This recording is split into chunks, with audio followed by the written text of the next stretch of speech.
comecei a fazer a gravação da nossa aula. Bom dia para todo mundo. E vamos dar continuidade hoje à aula 9 da matéria Direito Administrativo 2. O tema ou o ponto ainda é ato administrativo. Esse tema é interminável, nona aula falando sobre isso. E nós já terminamos classificação, as várias classificações de ato administrativo, e nós tratamos das várias espécies de ato administrativo que constam de cada uma das classes, segundo a natureza do ato, proposta pelo Eli Lopes Meireles, que ainda é a classificação mais abrangente que nós temos. Nós já falamos de várias espécies de atos administrativos, as quatro primeiras classes, os normativos, os enunciativos, os ordinatórios e os negociais, e agora nós vamos encerrar esse item da nossa matéria, falando de espécies de atos administrativos punitivos. E aqui eu quero sua especial atenção para identificar que ato punitivo é a aplicação de uma sanção que somente pode acontecer por determinação constitucional após devido processo legal, seja esse processo judicial ou administrativo. É imperioso, é imperativo, é constitucional, condição sem a qual não é possível aplicar uma punição. É necessário que o acusado, que o indiciado, que o sindicado, que a pessoa que se submete como sujeito passivo do processo administrativo tenha à sua disposição o direito ao direito de defesa, o direito ao contraditório. Aliás, o direito à ampla defesa, né, que os norte-americanos chamam de due process of law. Não é possível pensar num processo devido sem que a lei seja aplicada, de modo que a pessoa possa se defender de absolutamente todas as acusações.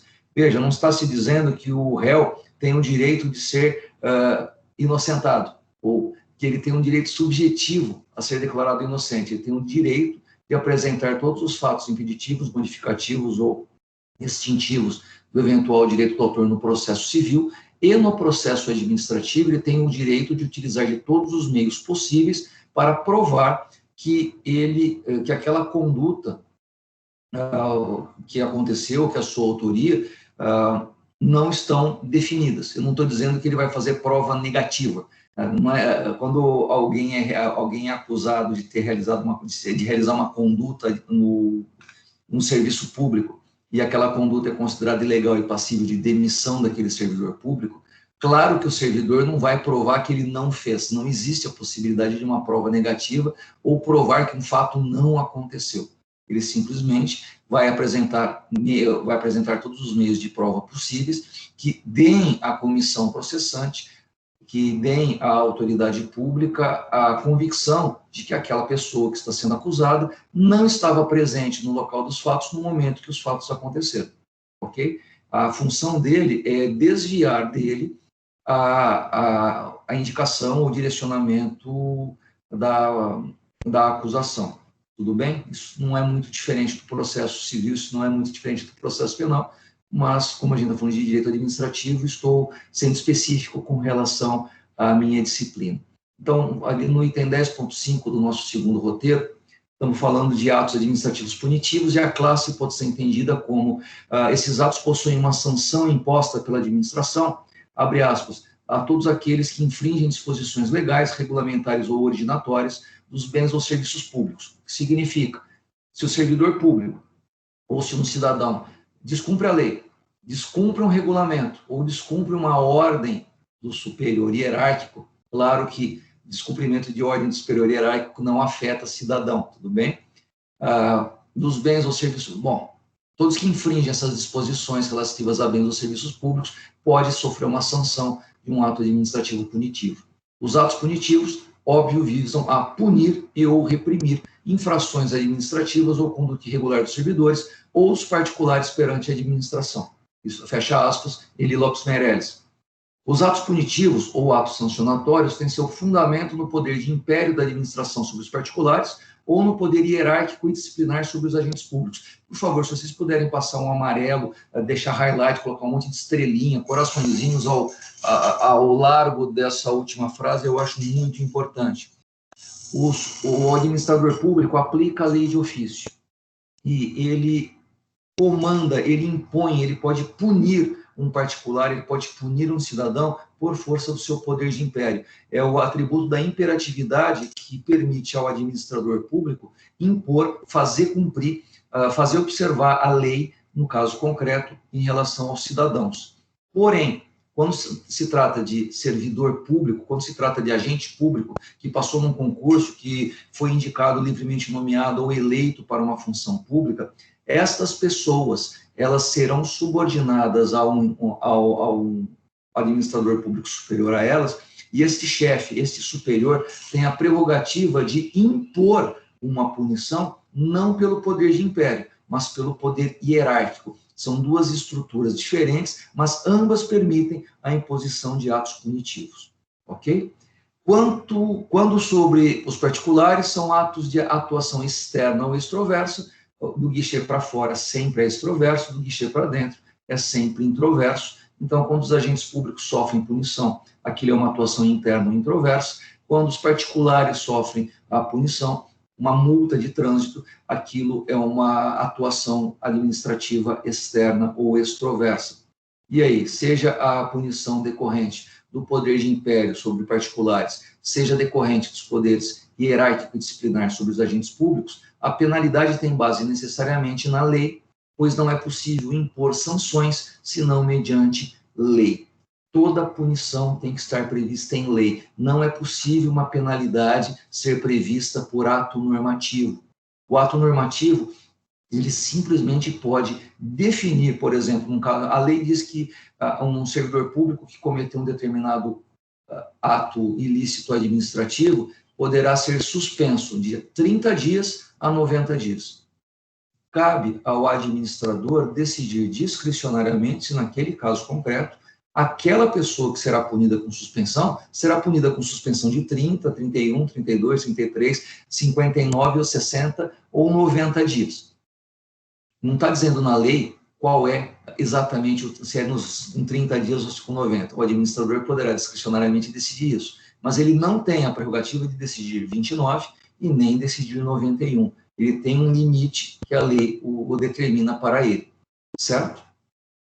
E o Eli Lopes Meirelles ressalta que aqui se trata de ilícitos administrativos, que são medidas de autotutela da administração, que não devem ser confundidos com os ilícitos penais, que são medidas de defesa social, ok? E aí, apresentando algumas espécies de atos administrativos punitivos externos: a destruição de coisa, interdição de atividade e multa. Veja, vamos imaginar que alguém... Isso de vez em quando acontece, às vezes passa no jornal, que vai lá o repórter fotográfico, o repórter cinematográfico, mostrando que o poder público apreendeu uma quantidade muito grande de armas de traficantes, ou apreendeu drogas, e mostra lá um trator ou um servidor público passando um trator, uma moto niveladora por cima das armas, ou a droga sendo... ou cocaína, ou maconha, qualquer droga ilícita sendo incinerada. Veja, isso acontece após um processo em que se verificou, em que se buscou e apreendeu aquela mercadoria, identificou-se que aquela mercadoria era completamente ilegal e, portanto, por ser mercadoria fruto de contrabando, fruto de...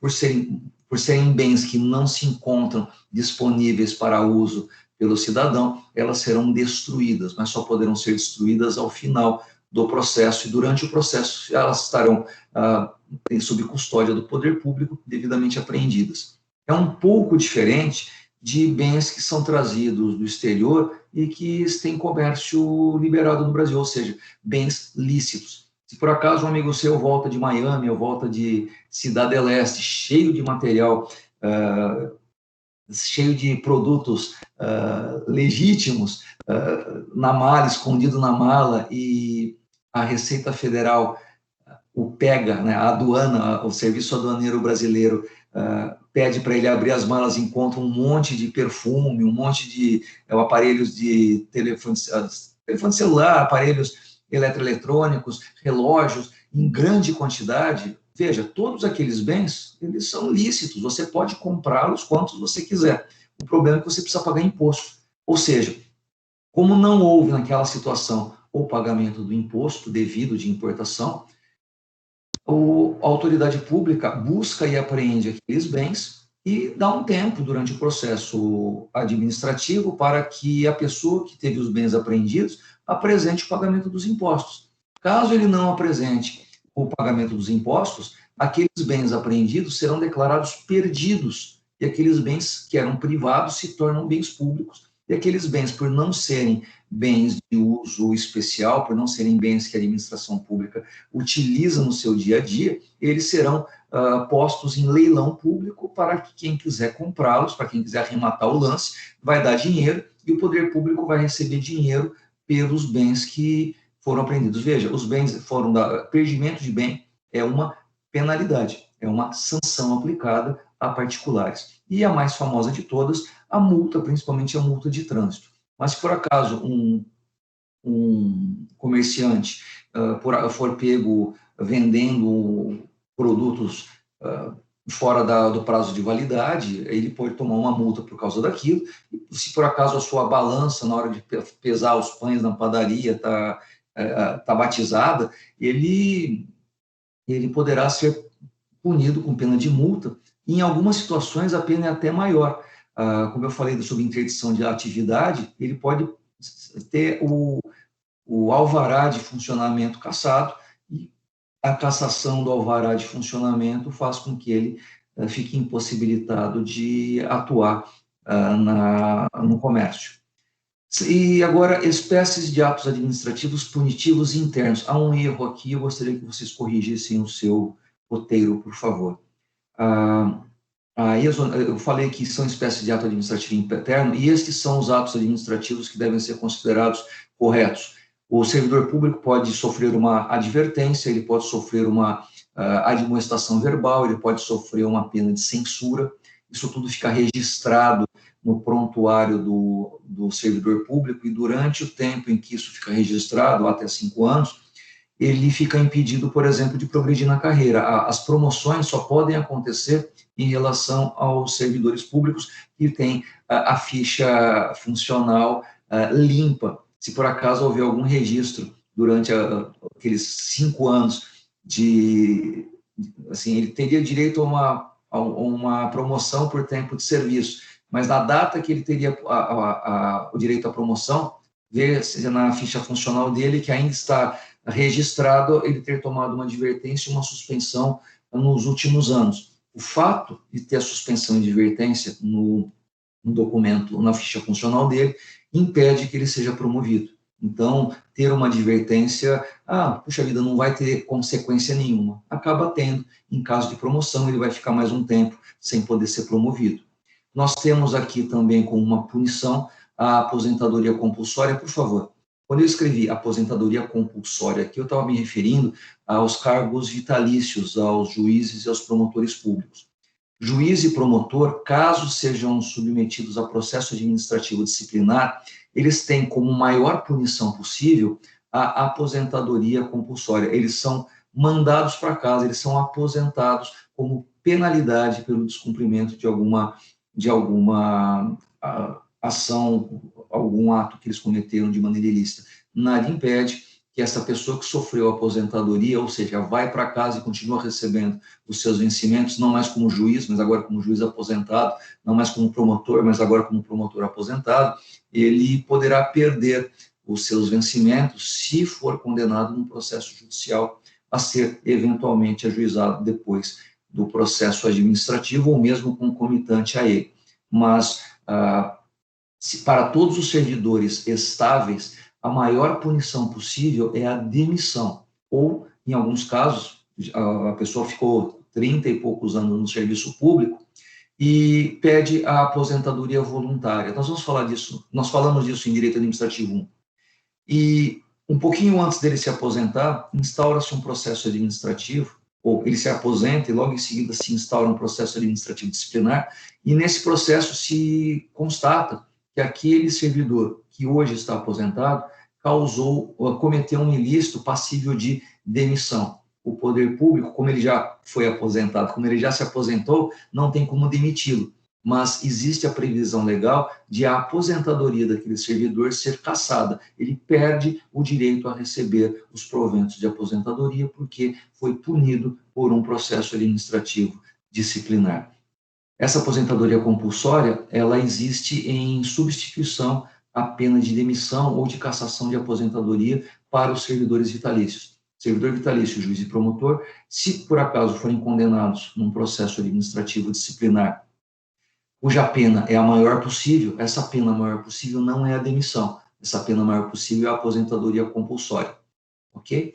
O próximo item não é de forma alguma um ato punitivo, então, por favor, não considerem esse terceiro item do roteiro, podem riscar, podem rasgar, podem escrever do lado: o professor errou, porque isso não é, sei lá porque eu coloquei isso, eu peço perdão a todos por isso. E o último item, sem dúvida alguma, é um item de punição. O servidor público que comete um ilícito considerado de gravidade média será suspenso. O que significa isso? Ele pode ser suspenso por 30 dias, ele fica em casa ou onde ele quiser por 30 dias, e durante aqueles 30 dias ele não recebe a remuneração, porque a remuneração que ele recebe é a contraprestação, é a contrapartida pela prestação de serviços, estão suspensos. Ele não presta serviço, a suspensão é considerada impeditiva de receber remuneração naquele mês. E se ficar 90 dias, são 3 meses sem receber absolutamente nada. E durante esses meses que ele fica suspenso, esse tempo também não é contado para fins de aposentadoria. Tudo bem? Com relação a atos administrativos punitivos, há uns 2 ou 3 atos que muitas vezes as pessoas colocam aqui como ato administrativo punitivo, mas eu gostaria até que vocês pudessem anotar essa informação, porque estes atos que eu vou apresentar agora, eu já falei deles antes em uma outra aula, quando falamos da classe dos atos punitivos, mas acho que vale a pena retomar aqui também. Existem algumas situações em que a administração pública age de modo cautelar, e este ato cautelar não pode ser considerado ato punitivo de forma alguma, porque ele aconteceu antes do início do processo e não como resultado, não como consequência após o processo ter ocorrido, com ampla defesa e devido processo legal e contraditório concedido, conferido, atribuído ao indiciado, ao sindicado. É possível que o poder público receba uma denúncia de que uma pessoa, um comerciante, realiza a venda de comida estragada ou comida vencida, ou que tem vendido produtos de maneira ilícita, ou que certos produtos estão sendo vendidos sem procedência, ou seja, a pessoa comprou sem nota, sem pagar os impostos, sem a apresentação de comprovante de que efetivamente aquele produto saiu de um vendedor, chegou para ele. Isso costuma acontecer bastante. Quando o administrador público encontra alguém vendendo produtos falsificados ou produtos sem procedência, ele tem o dever de buscar e apreender esses bens. Ou seja, todos os bens que ele identificou que sem procedência, sem nota fiscal, produtos aparentemente falsificados, ou mesmo produtos legítimos, mas sem o pagamento dos impostos, esses bens são buscados e apreendidos. E a pessoa com quem aqueles bens estavam será autuado para se manifestar no processo administrativo e mostrar que aqueles bens de fato são dela, ou dizer que não são dela, ou mostrar para quem é o dono, ou apresentar os comprovantes de pagamento de impostos, etc. É possível que alguém, eu acho que vocês lembram daquele seriado da Globo, A Grande Família, o Lineu Silva era um fiscal sanitário e ele tinha a prerrogativa como fiscal de entrar em supermercados, entrar em restaurantes, lanchonetes, e identificando produtos sendo vendidos com data de validade vencida, ou vendendo-se comida estragada, que pudesse causar intoxicação alimentar, ou que efetivamente causou intoxicação alimentar em alguém, ele tinha a prerrogativa de lacrar o estabelecimento. Existem fiscais ambientais que, em verificando que uma indústria está poluindo, olha só como o direito é engraçado, né? Ou sem graça alguma, a poluição é entendida como um subproduto não querido, porém, pela nossa tecnologia até hoje, a poluição ela é inevitável. Então, se concede ao industrial o direito de produzir dentro de um determinado limite de poluição. Ele tem o direito de poluir numa determinada medida. E se por acaso ele poluir além daquela medida, o fiscal ambiental tem a prerrogativa de lacrar o estabelecimento dele ou interferir na administração do estabelecimento para que a poluição volte aos níveis aceitáveis. E isso tudo são atos cautelares, são atos que não estão causando punição. Eles não estão preocupados em punir o cidadão ou o empresário ou o industrial. São atos apenas realizados visando a supremacia do interesse público sobre o interesse particular daquela pessoa. Puxa, mas ele pode quebrar, ele pode falir, porque ele tem que trabalhar durante aquele mês. Como é que ele vai trabalhar com um lacre no estabelecimento? Eu vou até contar alguma coisa mais próxima dos estudantes de direito. Imagina que um advogado recém-formado vai atender um cliente dele numa penitenciária e, chegando à penitenciária, ele é surpreendido pela fiscalização da penitenciária e nas suas coisas foram encontrados, sei lá, produtos ilícitos que iam ser entregues ao cliente, ou seja, o advogado naquele momento não foi falar com o seu cliente, ele serviu de pombo correio, ele serviu de mula, ele serviu de entregador de produto ilícito para um detento. Sendo informada a Ordem dos Advogados do Brasil, este advogado muito provavelmente terá a sua licença para advogar suspensa. Veja, não perdeu a licença para advogar, mas enquanto o processo administrativo disciplinar não terminar e ele não for declarado que ele não cometeu aquilo, ou enquanto ele não for inocentado, ele ficará sem poder atuar. Claro que, ao final, se ele for considerado culpado pelo que ele fez, ele perde a licença. Ele tem a licença de advogado cassada, ele não poderá atuar mais como advogado. Ok? Mesma coisa em situação de médicos. Nós lembramos com clareza de um médico que, se por acaso ele utiliza da profissão para realizar violência contra os seus pacientes ou suas pacientes, e isso for verificado pelo Conselho de Medicina, pelo Conselho Regional, Conselho Federal de Medicina, haverá um processo administrativo disciplinar, cuja pena, ao final, é a cassação, é a perda do direito dele de clinicar no Brasil. Ele tinha o direito de clinicar, o advogado tinha o direito de advogar, o empresário tinha o direito de vender produtos na sua loja, no seu restaurante, mas a partir do momento que ele é flagrado realizando um ato ilícito, e aquele ato ilícito causa problemas ao interesse público, o administrador tem a prerrogativa de cautelarmente impedir, suspender, sustar, cautelarmente cancelar a possibilidade daquela pessoa continuar exercendo seus atos. Se ele, por acaso, continuar exercendo, aquilo é um outro ato administrativo que ele será sujeito a um novo ato administrativo de punição. Todas as pessoas nas cidades no Brasil têm o direito de comprar lotes de terra. E comprando um lote de terra, um loteamento urbano, tem direito de construir uma casa, um prédio, uma loja, sei lá, construir alguma coisa naquele lote que é de propriedade dele. Porém, nós vamos ver isso mais para frente, num próximo ponto, existem normas de direito administrativo, são normas legais relativas ao direito de uso e ocupação do solo urbano, e cada bairro, cada setor do município, ou cada bairro da cidade, tem previsto legalmente qual é o tipo de construção que pode ser construída ali, qual é o tamanho que pode ser construída, qual é o gabarito, qual é a altura máxima, qual é o limite de recuo, ou seja, existem inúmeras limitações administrativas ao direito de construir.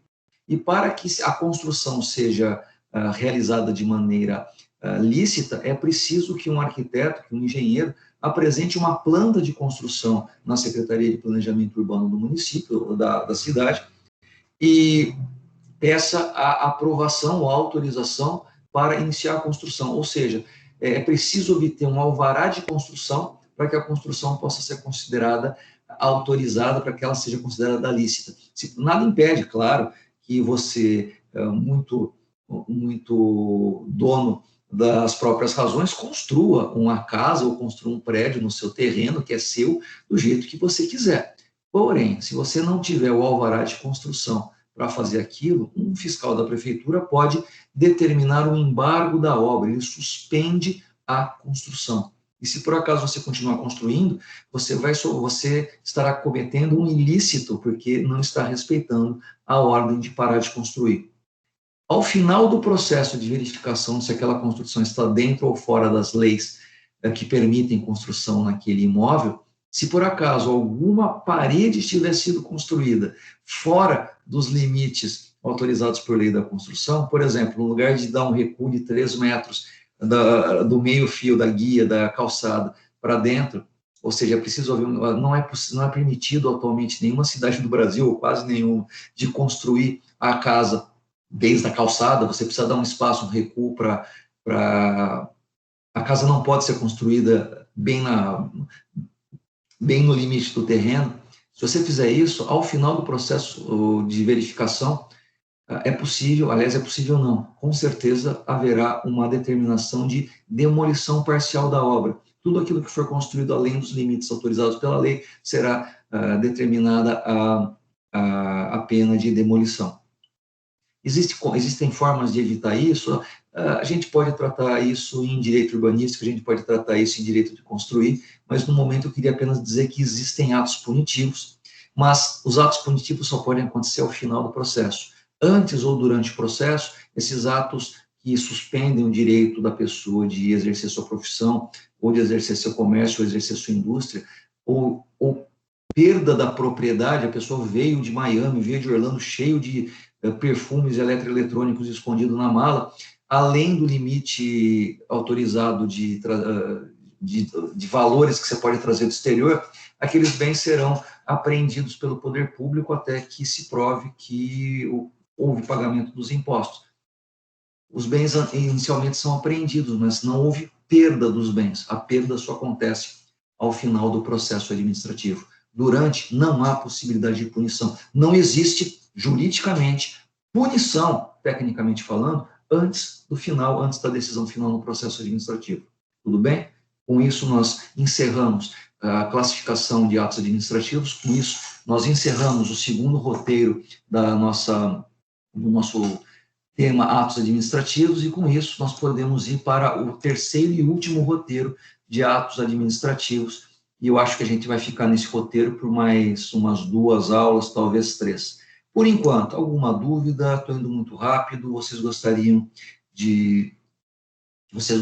que eu retomasse algum ponto? Alguma coisa não ficou clara? Posso ir adiante? Aguardo alguma coisa além desse silêncio retumbante de vocês. Pode ser pelo chat, pode ser por voz, eu estou à disposição.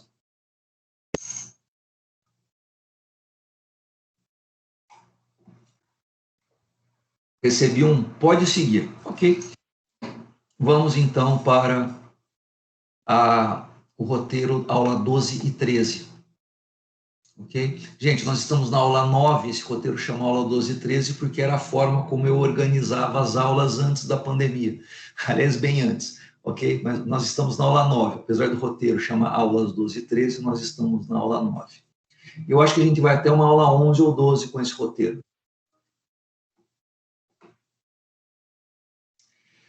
Pergunta aqui, professor, o que o Crivella está fazendo no Rio configura desvio de finalidade e ilegalidade? Gente, o que o Crivella está fazendo?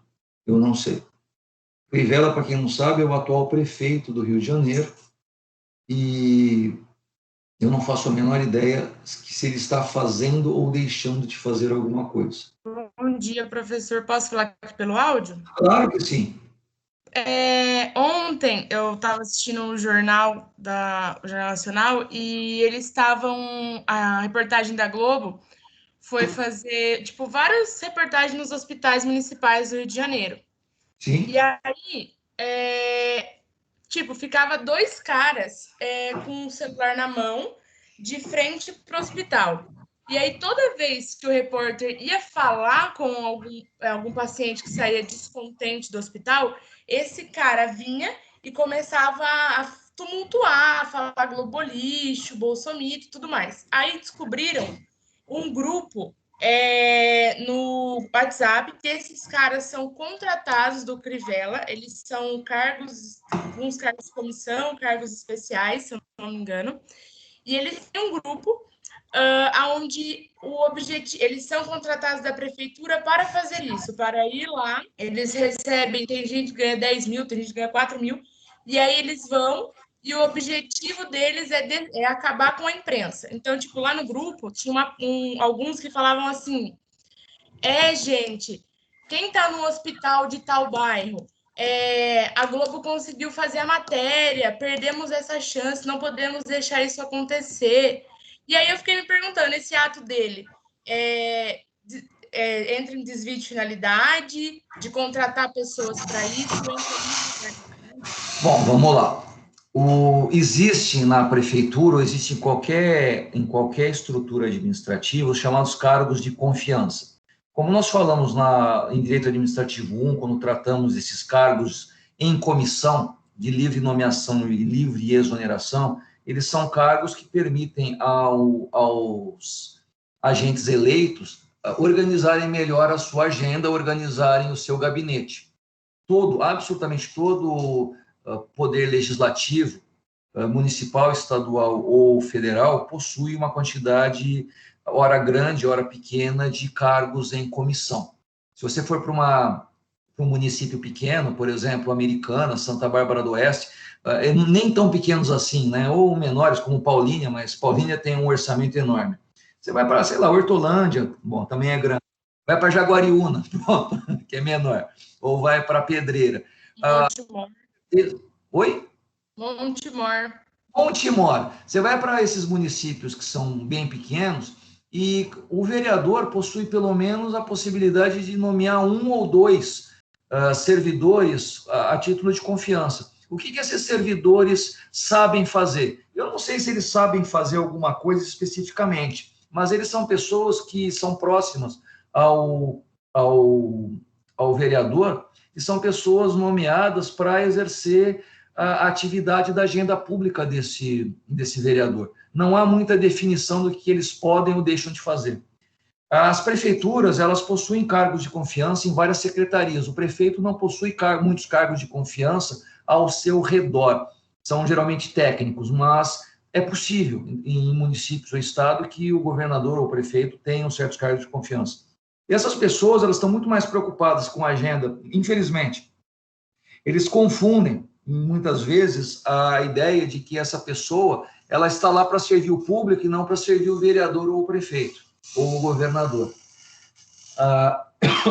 Infelizmente, existem, entre aspas, pessoas que estão muito mais preocupadas em esconder ou fazer coisas erradas, ou fazer coisas visando o interesse particular do agente público, do que efetivamente atuar para o bem do serviço público.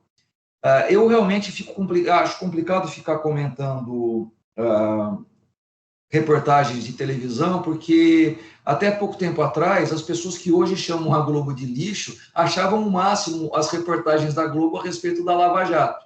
E hoje a mesma empresa de televisão é considerada um lixo porque ela está fazendo reportagens agora relativas a outras pessoas que não as anteriores, ou vice-versa.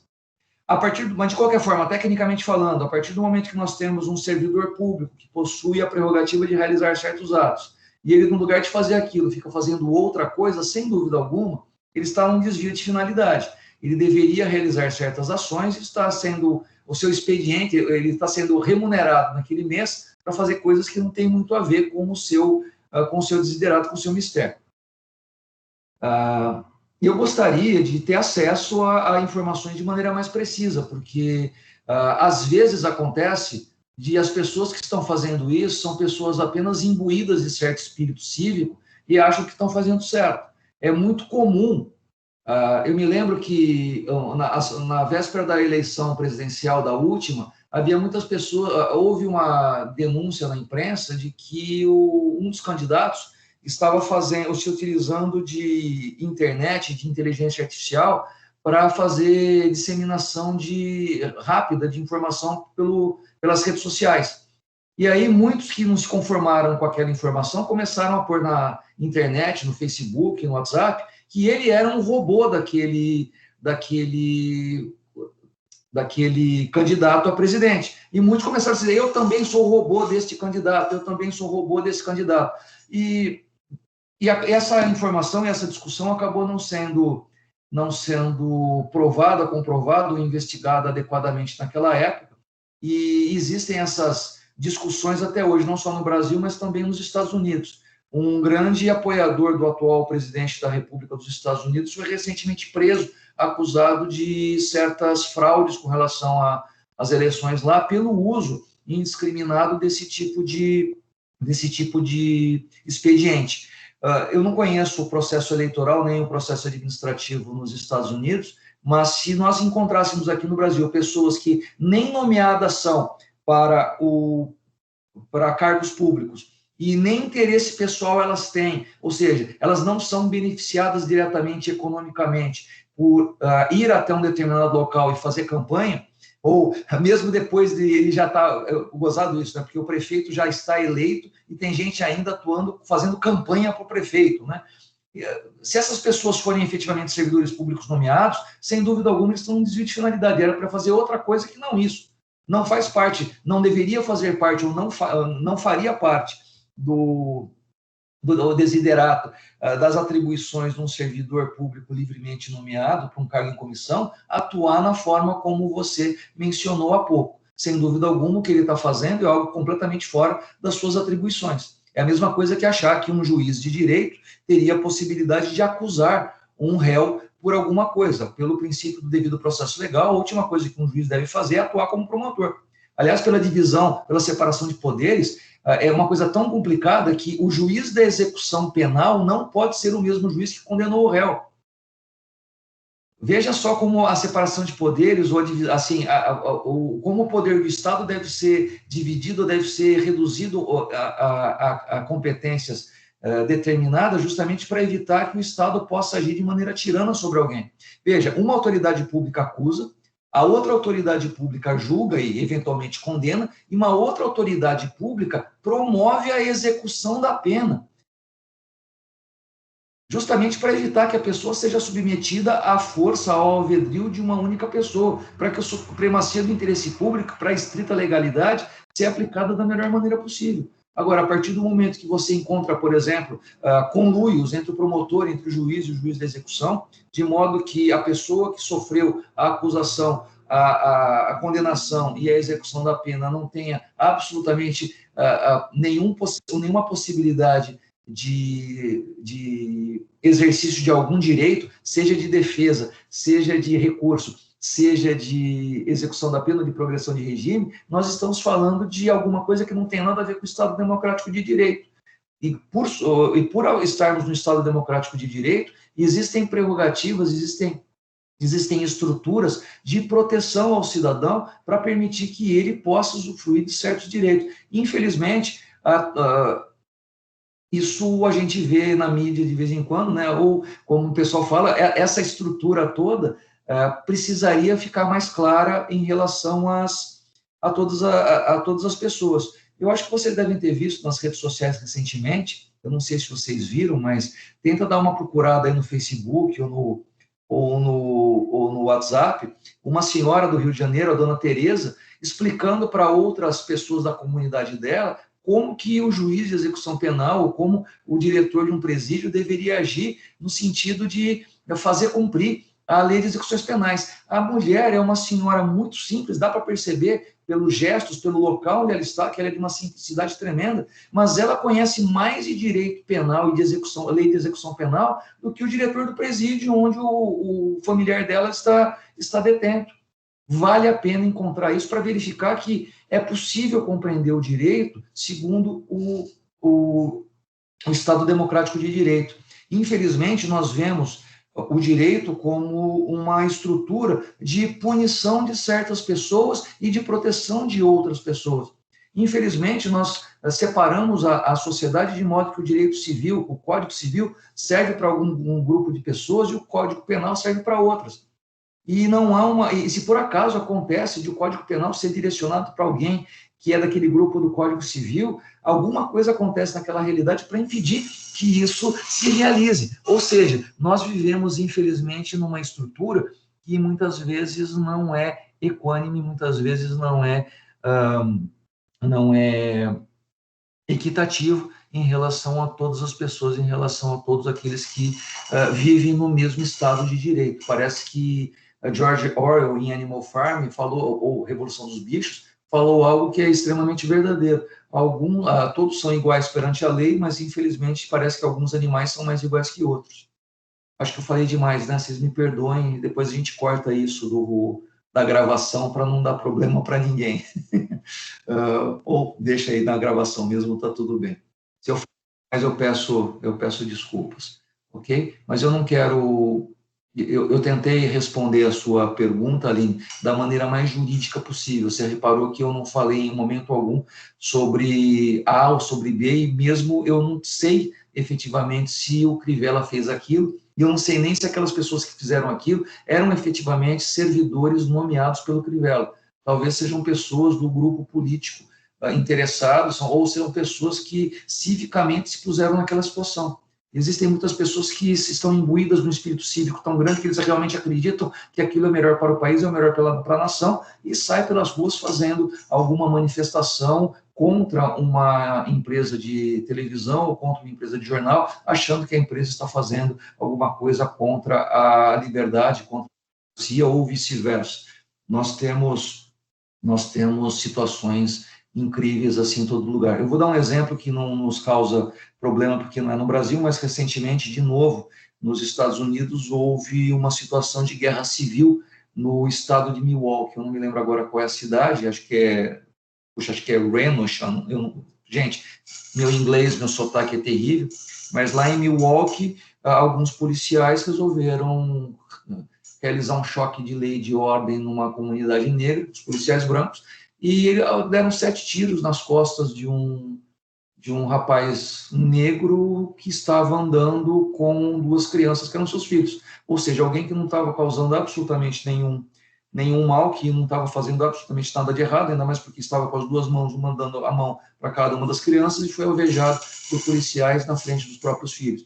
Isso causou uma comoção social muito grande nos Estados Unidos, mas infelizmente parece que essas coisas de branco acertar negro, alvejar negro, de policial utilizar o Estado para impor violência na comunidade negra, parece que é suficiente para fazer uma nota de repúdio e depois a vida volta ao normal, com brancos causando terror sobre a comunidade negra. E enquanto os policiais brancos prendiam os manifestantes negros, manifestantes porque ficaram inconformados de ver a polícia atirar numa pessoa desarmada, e não perceber que aquela pessoa, por ser negro, é uma pessoa, a polícia começou a realizar prisões.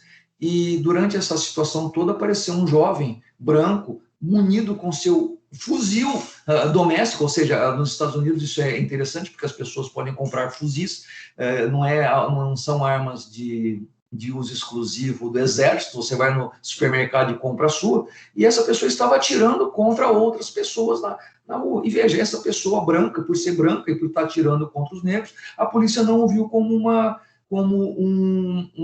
ameaça pública. A arma dele não foi apreendida, se bobear, ele ganhou uma condecoração por ter ajudado a polícia naquele momento.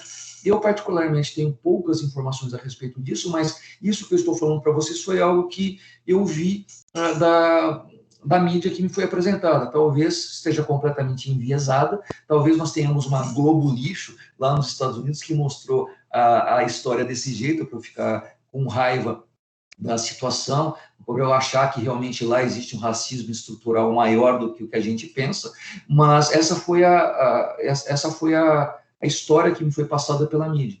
Eu não sei se a história que foi passada pela mídia no Rio de Janeiro aqui, ela está enviesada ou se ela reflete mais a verdade do que outra. Ou seja, é muito difícil hoje nós darmos opinião sobre alguma coisa, porque se antes nós tínhamos pouco acesso à informação, hoje nós temos uma quantidade enorme de informação, e se antes a gente tinha poucos pontos para ligar e compreender a realidade, hoje nós temos uma quantidade enorme de pontos, tal a quantidade de informações e de contra-informações para nós podermos tomar uma compreensão mínima da realidade. Mas, historicamente falando, o racismo é algo estrutural nos Estados Unidos, e a probabilidade de a polícia lá ser um braço do Estado muito mais violento contra a comunidade negra que contra os brancos é, infelizmente, verdadeiro. Aliás, algo que acontece também é um reflexo também que se vê na realidade brasileira. Mas vamos voltar para a matéria, que vocês não estão aqui para ficar ouvindo de política ou de outras coisas que são direito administrativo. Então, vamos lá. Acho que todos vocês já viram que eu mandei o roteiro de direito administrativo terceiro aí pelo chat. Então, caso vocês não tinham, agora vocês têm. Porém, lá na plataforma Canvas, todos os roteiros estão lá, gente. Então, é só ir lá e pegar. E aqui, talvez, nós vamos tratar de...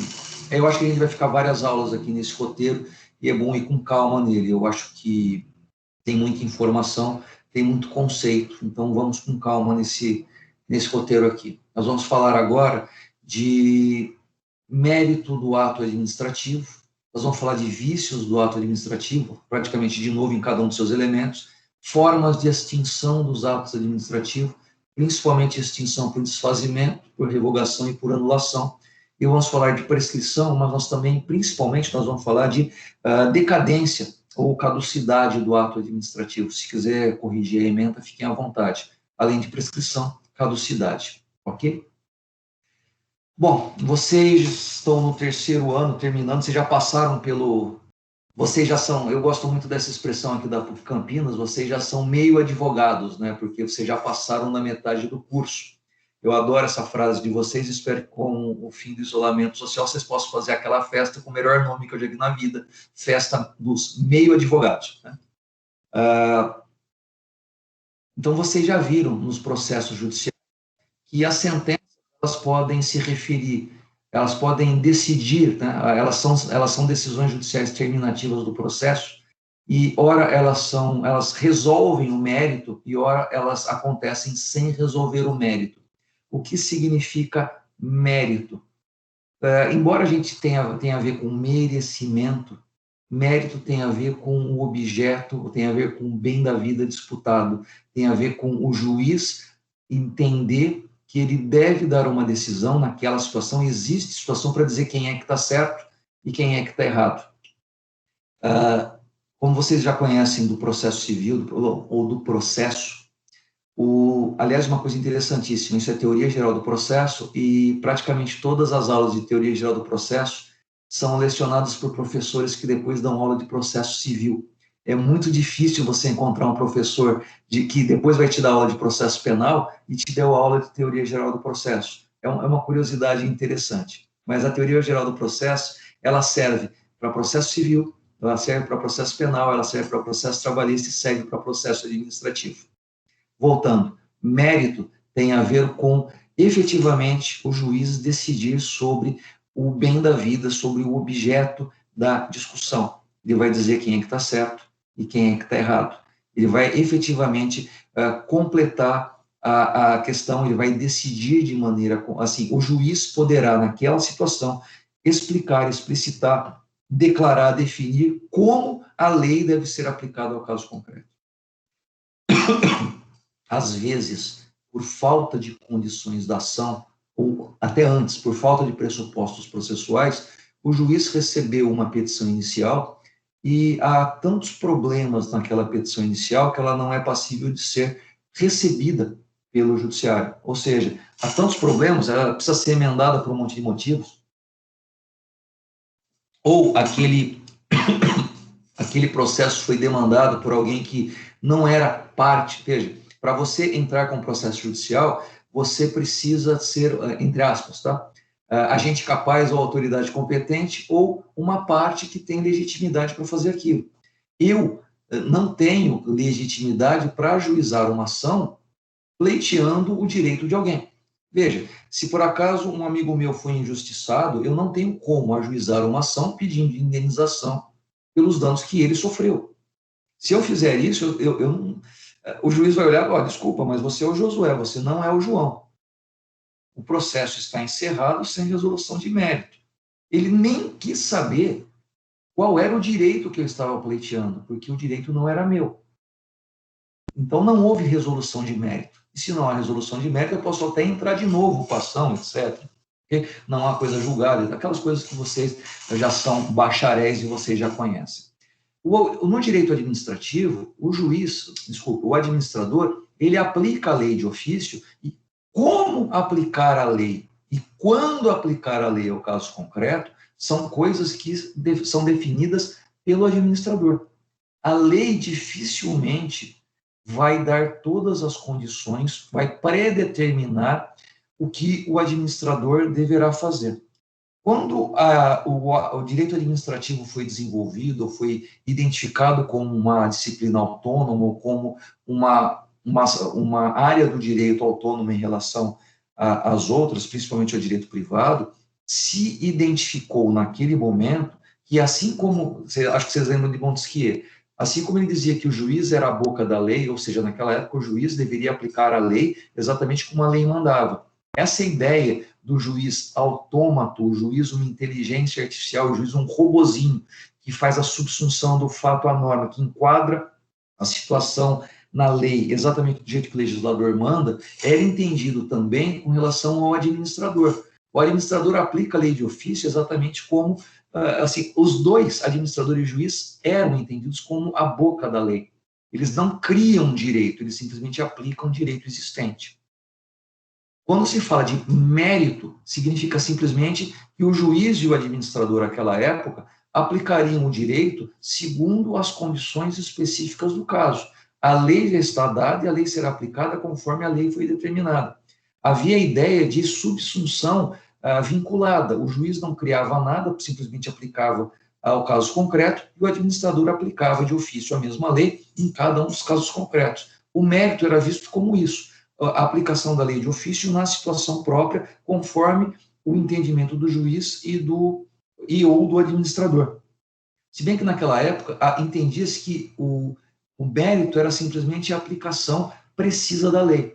Com o tempo se verificou que tanto o juiz quanto o administrador, eles possuem a prerrogativa de aplicar a lei e exatamente conforme o entendimento, ou seja, respeitando a definição do legislador, mas existem nuances que devem ser avaliadas pelo juiz e pelo administrador que não estão previstas na lei. E essas condições de conveniência e oportunidade, essas condições que a gente chama de discricionariedade, fazem parte do ofício, fazem parte da atribuição, tanto do juiz quanto do administrador. E é isso que nós chamamos de mérito. O juiz ou administrador tem a prerrogativa de dizer qual dos dois lados está certo, qual dos dois lados tem razão, qual dos dois lados deve cumprir a lei de um jeito ou de outro. Muitas vezes, quando o administrador aplica a lei de ofício, as partes são a administração pública e o cidadão. Mas muitas vezes o administrador pode verificar que aquela aplicação da lei que ele já realizou não foi bem aplicada e pode revogar, pode desfazer, pode anular, ele pode retirar aquele ato administrativo, ele pode retirar aquela punição, ele pode de alguma forma rever o seu ato numa segunda situação e tudo isso tem a ver com o mérito do ato administrativo. Feitas essas considerações, eu vou aqui para o item 10 e vou ler para vocês. Mérito do ato administrativo é outro nome técnico para a existência de condições em que o administrador deve completar o comando normativo, ou a lei, segundo o seu critério de conveniência e oportunidade. Trata-se de expressão própria dos atos discricionários. Mas veja, mesmo atos vinculados, ou seja, a aplicação estrita da lei ao caso concreto, o juiz e o administrador, eles possuem alguma margem de autonomia para aplicar a lei de um jeito ou de outro. Sempre existe a possibilidade de o juiz ou o administrador entender que aquela aplicação estrita da lei ao caso concreto pode sofrer algumas alterações. E isso está completamente dentro da janela ou dentro da moldura de interpretação de qualquer ato normativo. Ok? E veja, aliás, a gente vai ter introdução ao estudo do direito. Eu lembro que teve um aluno aqui que gostava de Hans Kelsen, né? Então, lembrando do capítulo 8º da teoria pura do direito, e peço desculpas a alguns de vocês se isso os assustou ou ficaram preocupados com, poxa, eu vou ter que ler de novo a teoria pura do direito? Olha, eu acho que é um bom livro de cabeceira. Mas, quando Kelsen, o maior positivista normativista de todos os tempos, e talvez o maior autor de direito de todos os tempos, ele apresentou na sua teoria que existe sempre várias formas de interpretar uma norma, ele estava dizendo que a autoridade pública pode interpretar a norma de várias formas diferentes. E, aliás, se nós tivermos duas autoridades públicas, as duas autoridades podem interpretar a mesma norma ou a aplicação daquela norma, ao mesmo caso concreto, de maneira diferente. Tanto é que, quando existe um processo judicial e o juiz de direito dá sentença procedente ou sentença improcedente, a decisão daquela autoridade pública ficará sujeita pelo processo à revisão por uma outra autoridade pública colegiada, qual seja o Tribunal de Justiça, que será uma nova situação em que aquele tribunal vai verificar a interpretação. Veja, e às vezes aquele tribunal pode interpretar a aplicação da lei ao caso concreto do mesmo jeito que o juiz de direito ou do jeito oposto ao do juiz de direito. E veja, se não tivesse havido recurso, a sentença do juiz de direito de primeira instância seria procedente e seria, depois de certo tempo, coisa julgada material.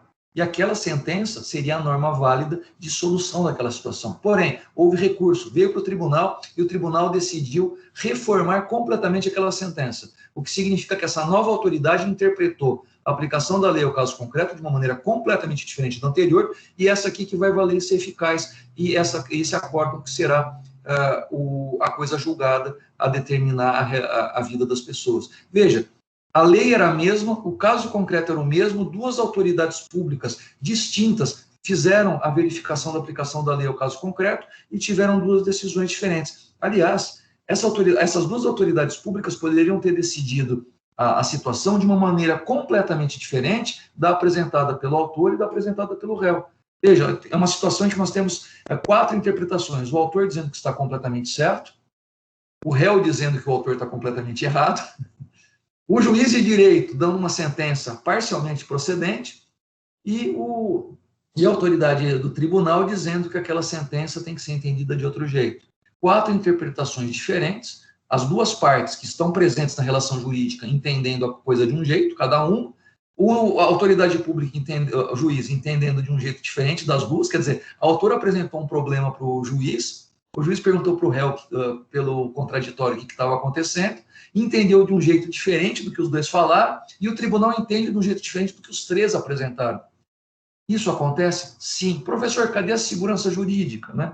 Gente, segurança jurídica é um dos princípios que se completam, que se consolidam na realidade judiciária do mundo por meio do ato jurídico perfeito, da coisa julgada e do direito adquirido. Enquanto houver possibilidade de aplicação, interpretação da norma jurídica, da norma legal, para aplicação no caso concreto, ainda não há segurança. Porque, como disse Kelsen, existem inúmeras possibilidades de interpretação, todas possíveis, todas podem se tornar a sentença ou o ato administrativo a ser aplicado no caso concreto. Nós não temos tanta certeza e tanta segurança assim no momento dinâmico da interpretação. Então, veja, a critério de conveniência e oportunidade é justamente a prerrogativa da autoridade competente de decidir como e quando aplicar a lei naquele caso concreto. E ele pode receber influência tanto de uma parte quanto da outra, ou achar que os dois estão errados e decidir de um jeito diferente, mas o que vai valer efetivamente é a decisão daquela autoridade, independentemente de você concordar ou não com ela. E ela pode até fazer uma coisa inédita, ela pode interpretar aquela situação de um jeito completamente diferente, de um jeito completamente novo, de um jeito completamente inovador. Ele pode fazer isso. E aquela coisa que nunca ninguém pensou, mas foi baixado pela autoridade competente, se torna efetivamente a solução para aquela situação. Ok? Então, veja, quando a gente fala de mérito, nós estamos falando de aplicação da lei ao caso concreto, segundo a solução, segundo o entendimento dado pela autoridade competente. Ok? E vamos lá. Nos atos vinculados, voltando para direito administrativo, nos atos vinculados, todos os elementos do ato administrativo, ou todos os requisitos de validade, competência, forma, objeto, motivo e finalidade, já foram, no ato vinculado,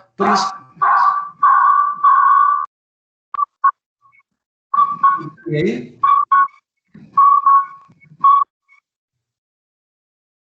Obrigado pelo fechamento do microfone.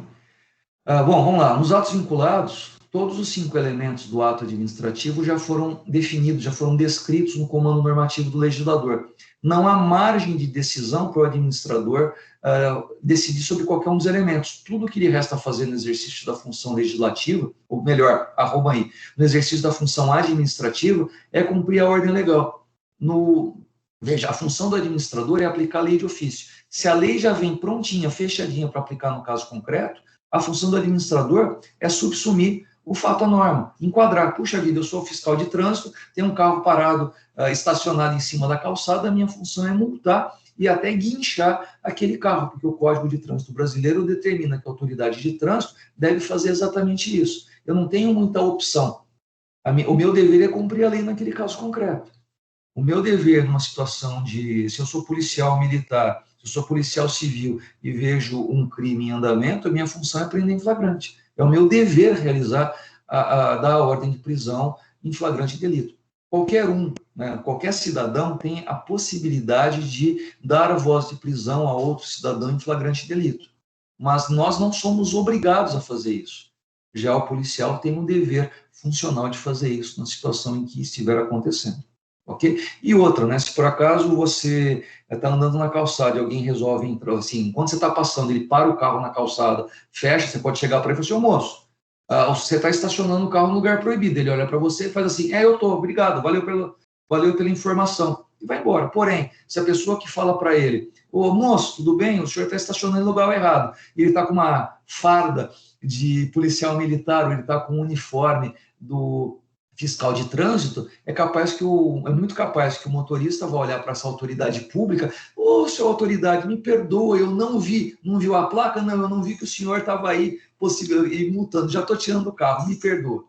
Mas veja, a autoridade, desculpa a piada sem graça, a autoridade pública, ela tem o dever, ela tem a prerrogativa de aplicar a lei de ofício daquele jeito. Não existe a possibilidade dela ver se a situação, etc. Porém, existem, como eu vou dizer, situações em que essa norma poderia não ser aplicada. Vamos imaginar uma situação meio doida, mas ela pode ser perfeitamente aplicada.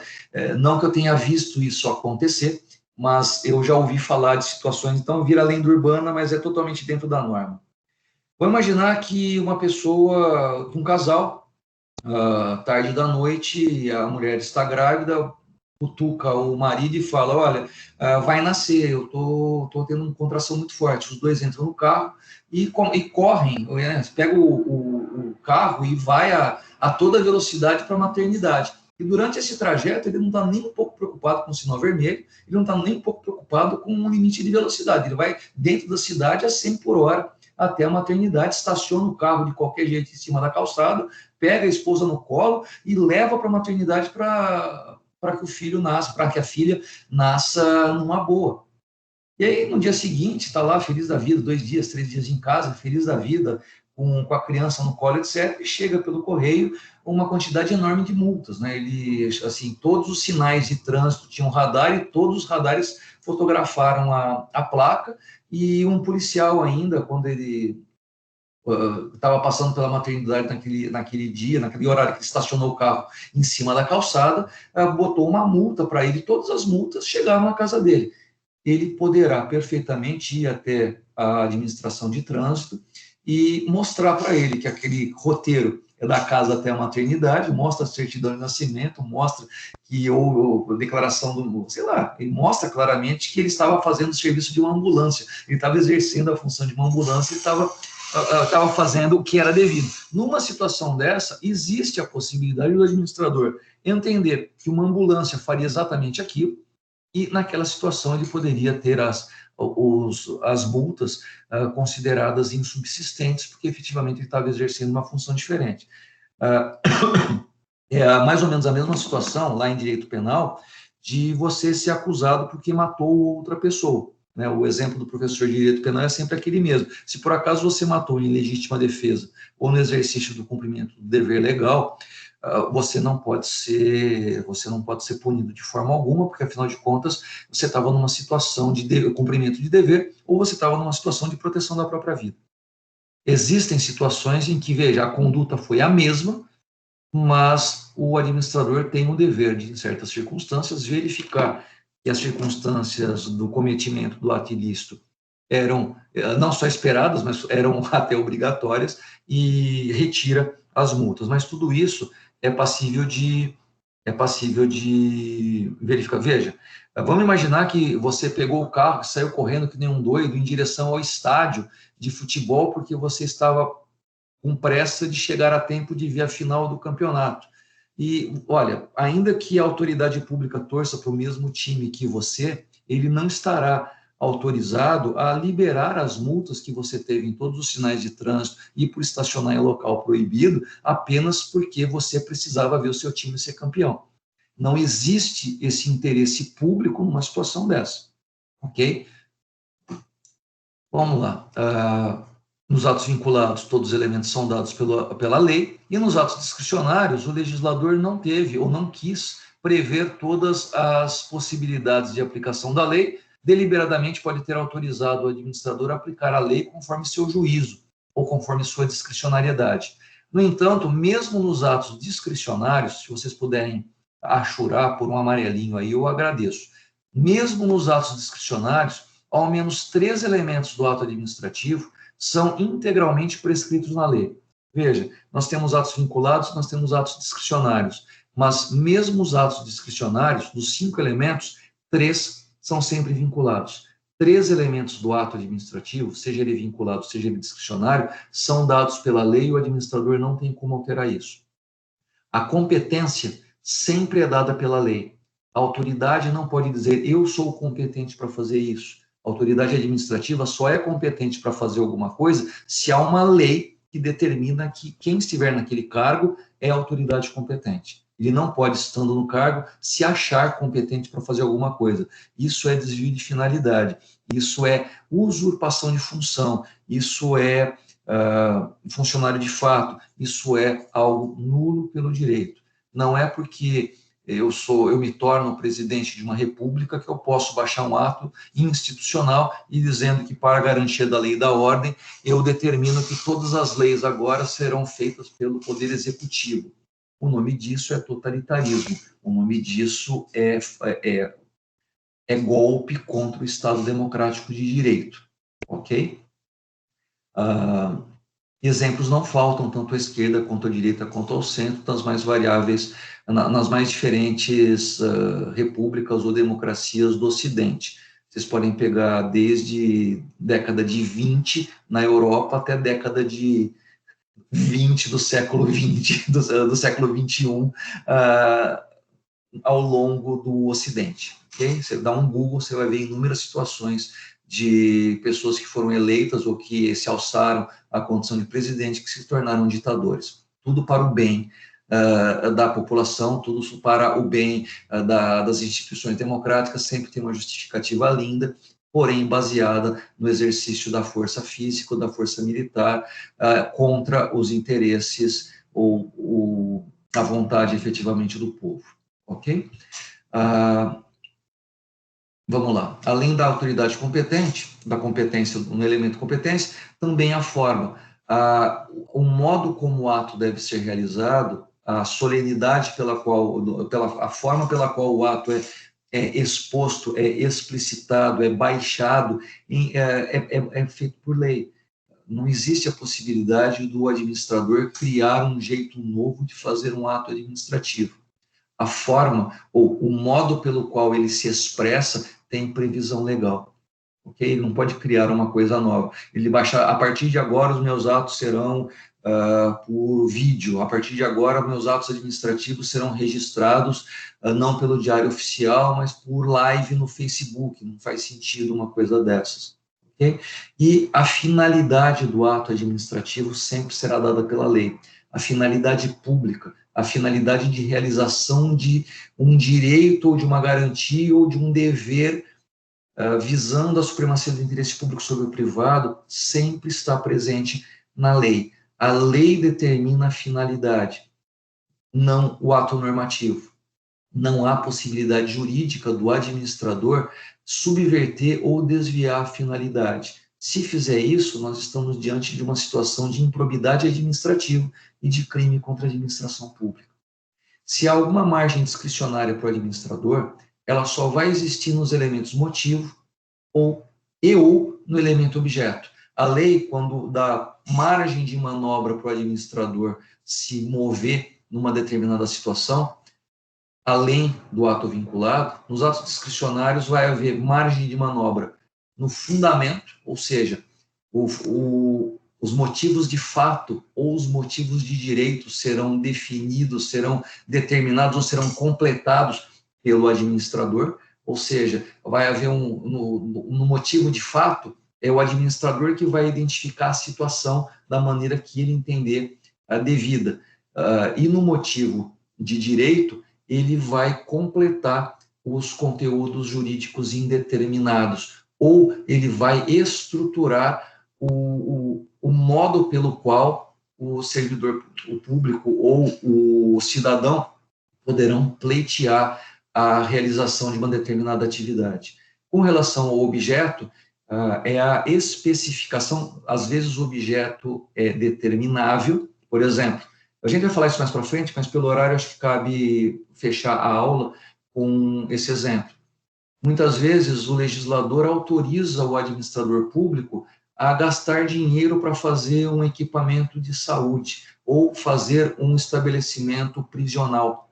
E tem lá o dinheiro para fazer aquilo, ou seja, tem um dinheiro no orçamento em que o administrador público está autorizado a construir um estabelecimento prisional. E o administrador baixa um ato normativo, baixa um decreto, pegando aquele dinheiro do orçamento para construir uma penitenciária feminina de segurança máxima. Veja, ele poderia ter feito com aquele dinheiro, já que havia previsão de realizar um estabelecimento prisional, ele podia fazer uma prisão para homens e para segurança máxima, ele podia fazer de segurança mínima, ele podia fazer uma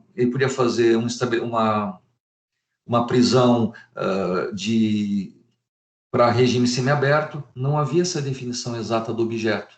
Porém, ele não poderia construir uma escola com o orçamento que lhe foi dado para construir o presídio. E se por acaso a autorização era para fazer um equipamento público de educação, ele poderia perfeitamente escolher uma escola de ensino fundamental, uma escola de ensino médio, uma escola para as duas situações. Ele podia fazer uma universidade, porque afinal de contas não havia a definição precisa do objeto. Porém, se a lei determina autorizado o uso do dinheiro para construir uma escola de ensino fundamental, bom, vai ter que ser escola de ensino fundamental, porque não há possibilidade de fazer de outro jeito.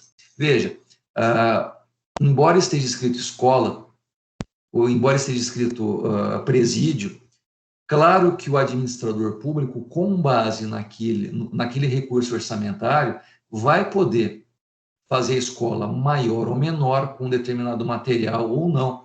É a mesma situação em que é autorizada a construção de uma ponte. Okay? Não há dúvida que ele vai ter que construir uma ponte, mas exatamente o local da ponte, o material de construção da ponte, a técnica de construção daquela ponte, se vai ser uma ponte pêncil, se vai ser uma ponte elevadiça, se vai ser uma ponte estaiada, essas definições ficam, de qualquer forma, à discricionariedade do administrador. Bom, ao abrir margem no motivo, no objeto ou em ambos, o legislador determina que o administrador complemente o comando normativo, definindo a execução conforme motivo e o objeto que entender conveniente ou oportuno. Após definir tais elementos, o administrador passa a se vincular àquele modo de aplicar a lei, já que a partir de então todos os elementos do ato administrativo se tornam certos e determinados. Com a atuação discricionária, o administrador transforma o ato em vinculado. Por favor, gente, eu vou explicar isso aqui, tá bom? Eu não estou dizendo que o ato discricionário é transformado e, a partir daquele momento, todos os atos são vinculados. Vamos falar de teoria geral das obrigações. Vamos imaginar que eu bato uma aposta com alguém que, no final do ano, um determinado time vai ser campeão.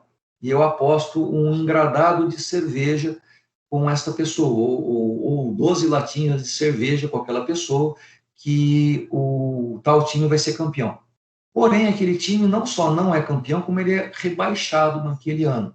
A outra pessoa ganhou a aposta e eu tenho que pagar a aposta para ela, e a aposta era assim, as 12 cervejas. Veja, como nós disputamos uma aposta e nós falamos cerveja, pela teoria das obrigações, eu como o devedor, eu tenho a possibilidade de dar para o vencedor da aposta a cerveja da marca que existir. Eu posso simplesmente pegar aquela cerveja que vocês não têm coragem de usar nem para temperar carne, e a minha aposta estará cumprida, porque, veja, nós fizemos uma aposta certa e o objeto é determinável. Cerveja. Eu não posso entregar vinho, eu não posso entregar refrigerante, eu não posso entregar suco, eu não posso entregar suco aquele de pozinho. Eu sou obrigado a entregar cerveja, porque foi essa a definição. E a partir do momento que eu entrego uma cerveja porcaria, a partir do momento que eu entrego uma cerveja ruim, mas está escrito lá cerveja, eu cumpri a minha obrigação. Veja, nós tínhamos uma obrigação determinável e que se tornou, na execução, na sua realização, determinada. Veja, tudo que nós estipulamos para fazer, aquilo vai se tornar específico no momento da execução, no momento do seu cumprimento. Não existe a possibilidade de construir genericamente uma escola, construir genericamente uma ponte, um presídio. A partir do momento que nós definimos o que vai ser de maneira ampla, de maneira genérica, para que aquilo possa ser executado, para que aquilo possa ser planejado, para que possa haver planta, para que possa haver compra do material de construção, para que possa haver a construção daquele equipamento público, é preciso determinar, é preciso especificar. Essas especificações, elas podem ser dadas de maneira completa na lei, mas muitas das especificidades acabam sendo dadas, entregues para o administrador.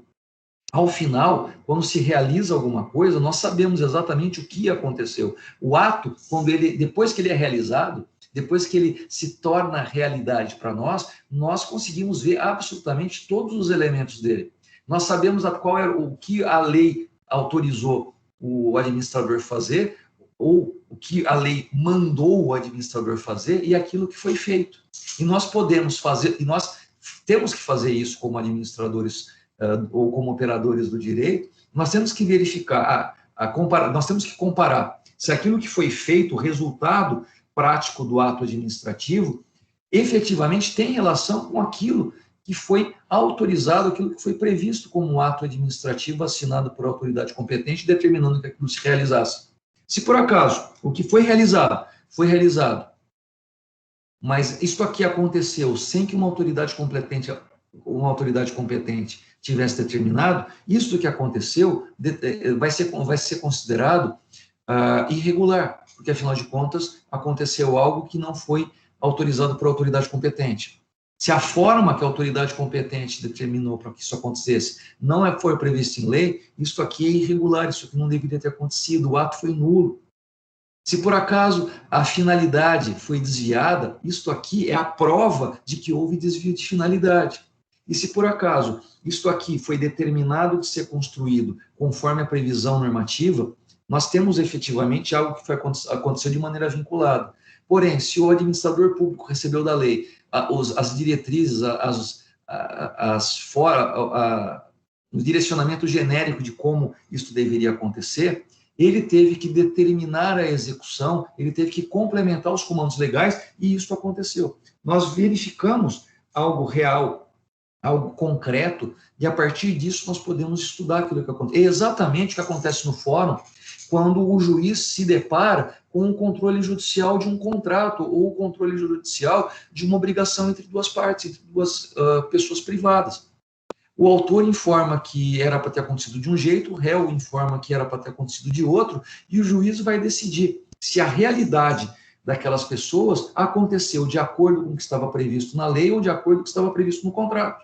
A partir e como é que o juiz vai ver isso? Ele vai estudar o que foi apresentado para ele, e a partir daquilo, E ele vai, com base naquilo, comparar com a lei, com o contrato, e vai dizer se isso aqui devia ter acontecido porque a lei autorizou que fosse desse jeito mesmo, ou se alguma coisa está errada, cabendo, por exemplo, indenização a uma das partes porque aconteceu de maneira diferente do que era previsto.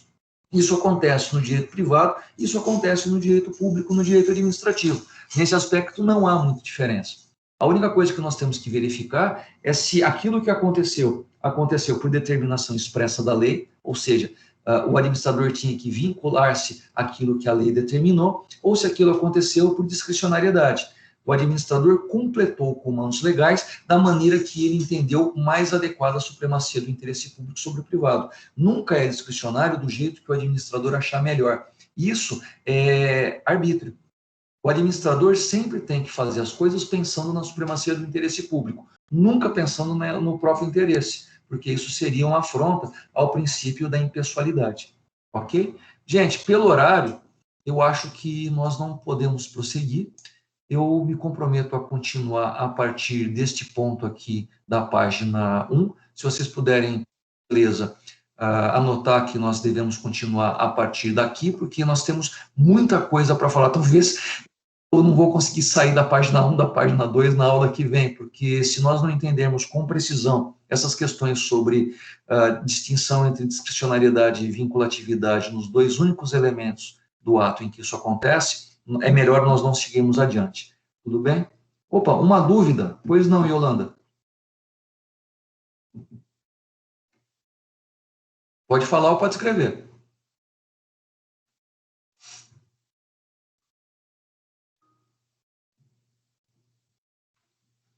Pode fazer citação de doutrina? Pode. O que não pode é você citar a doutrina e não falar que veio de lá, né? A gente, em trabalhos acadêmicos, você, se por acaso encontrou alguma coisa em algum texto, é sempre bom indicar o autor. Do contrário, isso pode ser entendido como um ilícito penal chamado plágio. Em monografias e em dissertações nós temos muito esse problema. Muitas vezes a pessoa faz uma pesquisa, encontra uma informação, um dado relevante em algum lugar, recorta aquilo, cola no seu trabalho e esquece de avisar que aquilo não é original dela, mas foi omitido em outra informação. Veja, na pesquisa nós somos obrigados a procurar informação, procurar dados, buscar considerações em autores melhores que nós. Todos nós fazemos isso. Eu faço isso à torta e à direita. O que eu não posso é esquecer de dar crédito à pessoa que identificou aquilo. Se eu não fizer isso, o nome disso é plágio e é possível até mesmo a pessoa perder o título de graduado, de mestre ou de doutor, porque cometeu esse ilícito penal, sem contar que existem os problemas penais decorrentes desse ilícito. Eu sei que não é essa a sua ideia, pelo amor de Deus, eu só estou falando para vocês coisa que a gente fala para os alunos de 5º ano, quando eles fazem o trabalho de conclusão de curso. Fiquem inteiramente à vontade para procurar textos em todas as doutrinas que vocês entendem relevantes, e doutrina relevante é aquela que você gosta de ler, tá? Mas cuidado, por favor, com os resumos que temos por aí, que eles às vezes dão problema. E por que eu peço para vocês darem os créditos? Porque, sei lá, o professor de repente já viu isso em algum lugar e, professor, eu esqueci. E, geralmente, a pessoa faz isso por pura falta de instrução. O professor esquece de avisar. Então, eu estou avisando não só para você que fez a pergunta, mas para todo mundo. Sempre indique, ainda mais porque todos os professores, pelo menos aqui da PUC, têm acesso a plataformas de integridade, ou seja, nós passamos todos os trabalhos nessa plataforma e a plataforma informa qual é. Ela faz isso em velocidade da luz, né? Ela entra em todos os sites que existem no mundo e tentam encontrar textos que batam, né? Mas em tal lugar isso disse. Então, se por acaso aquilo que você fez, aquilo que você falou está entre aspas e está dizendo que é daquele site, ou que é daquele texto, que é daquele autor, o sistema inteligência artificial que nós utilizamos para verificar o antiplágio, ele vai indicar que você fez tudo direitinho, que não tem problema nenhum, ok? Então, por favor, cite todo mundo, e quanto mais pessoas você citar, mais você vai mostrar que fez a pesquisa de maneira mais profunda. Então, seja bem-vinda, cite todo mundo, mas cite bons autores, tá? Não vai citar autores ruins, não. Tem um tal de Josué Mastrodi, que, não, por exemplo, cita gente boa, tá bom? Cita de Irene Nohara para cima, tá bom?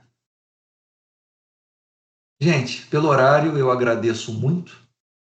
Eu espero revê-los nessa tela aqui com saúde na aula para a nossa aula 10 de Direito Administrativo 2, ainda falando sobre ato administrativo. Gente, muito obrigado a todos, muito obrigado a todos e até quinta-feira. Para todos, fiquem com Deus. Parando a gravação agora.